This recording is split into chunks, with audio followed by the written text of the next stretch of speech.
Ghostbusters, who you gonna call? A Little Golden Book.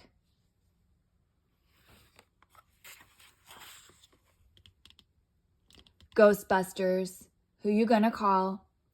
Adapted by John Sazaklis. Illustrated by Batson. Aaron Gilbert, Abby Yates, and Jillian Holtzman were scientists in New York City who studied ghosts.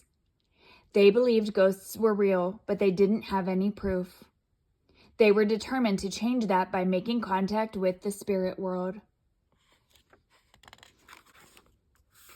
Erin had heard that the old Aldridge mansion was haunted, so she got the team together to investigate. Inside, they found a real ghost, and it wasn't scary at all. In fact, the ghostly lady was eerily beautiful.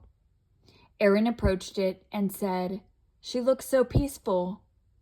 But in a flash, the ghost turned nasty and sprayed slime all over her. Abby was thrilled. "Ghosts are real," she said. "That means they could be all over New York."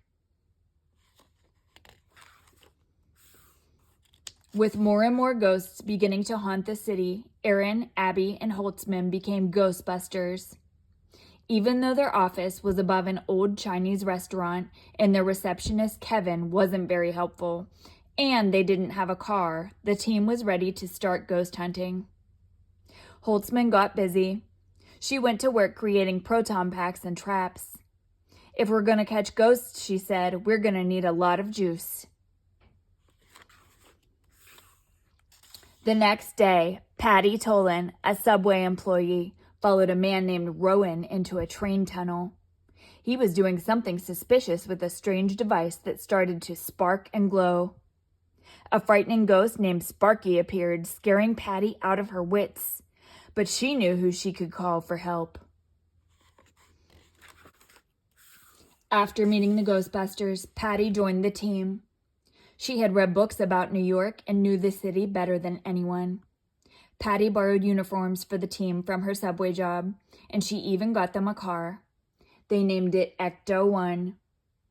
Now they were officially ready for business.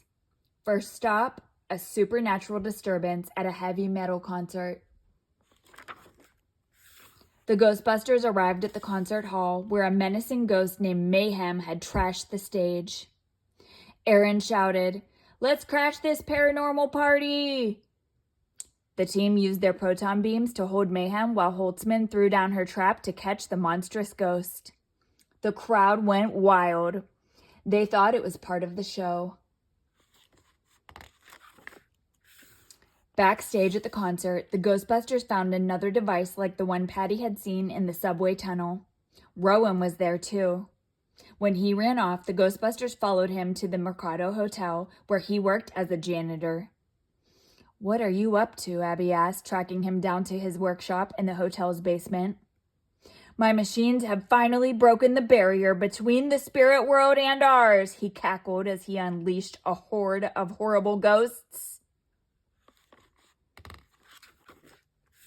The ghosts from Rowan's portal poured into the streets. The Ghostbusters followed them and found themselves in the middle of an eerie Thanksgiving Day parade with giant balloon ghosts. Rowan's machine turned him into a ghostly ghoul too. He ordered his marching mob to attack the Ghostbusters. "That's a lot of creepy," Patty exclaimed. Holtzman launched a proton grenade that blew the nearest nasties into puddles of ectoplasmic ghost goo. The Ghostbusters fired up their proton packs and fought their way through the ghosts. Rowan was furious. He transformed himself into a giant ghost and tried to stomp the Ghostbusters. The team made a narrow escape. "We need to close that portal," Abby cried. The Ghostbusters combined their proton power into one concentrated stream of energy aimed at the portal. "Let's light it up."